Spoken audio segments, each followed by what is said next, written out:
Madam, আপনাদের চাউল। এক রাতের জন্য 1,00,000 টাকা? শান্তা, কে আসছে রে? আরে কেউ না, দোকান থেকে চাউল আসছে। ও আচ্ছা ঠিক আছে, চালটা ভিতরে রেখে ওকে টাকা দিয়ে বিদায় করে দে। হ্যাঁ বলো। আচ্ছা ঠিক আছে। এই ছেলে, এক কাজ করো, চাউলের বস্তাটা ওই যে ওই জায়গায় রেখে আসো যাও। ঠিক আছে। এক রাতের জন্য 1,00,000 টাকা? ওই কেউ না, চাউল দিতে আসছিল তো সেই জন্য কথা বলতেছিলাম। হ্যাঁ তুমি বলো।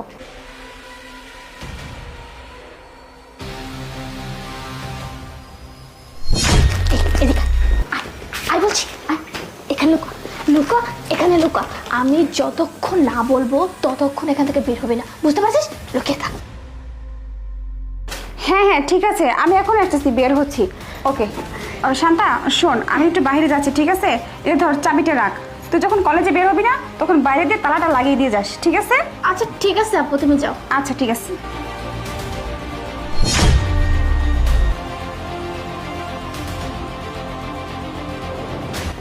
এই বেরো বেরো।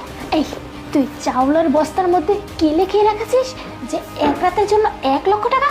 টাকা কি? হ্যাঁ আপনি যেটা ভাবছেন ঠিক ওইটাই, কাগজে যেটা লিখে রাখছি তাই। এক রাতের জন্য 1,00,000 টাকা শুধু।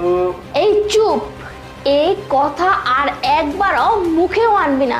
তুই তো সামান্য চাউল বিক্রি করে খাস, তোর কাছে 1,00,000 টাকা কোথা থেকে আসবে? তুই কি আমাকে পাগল ভাবছিস যে তুই আমাকে বোকা বানাবি আর আমি তোর কথা বিশ্বাস করবো? চুপ করে।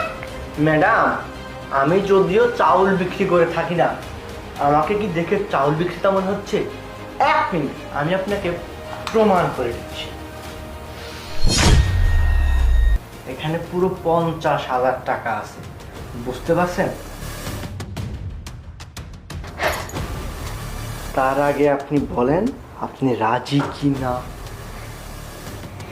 হ্যাঁ ঠিক আছে। এখানে 50,000 টাকা আছে, আর কাজ হওয়ার পরে বাকি 50,000 টাকা। এটা কোম্পানির একটা নিয়ম ম্যাডাম। ঠিক আছে, তাহলে আমার সাথে তুইও চল, আজকে আমিও তোকে কোম্পানির নিয়ম শেখাচ্ছি। চল আয়, চল আয়। এদিকে আয়।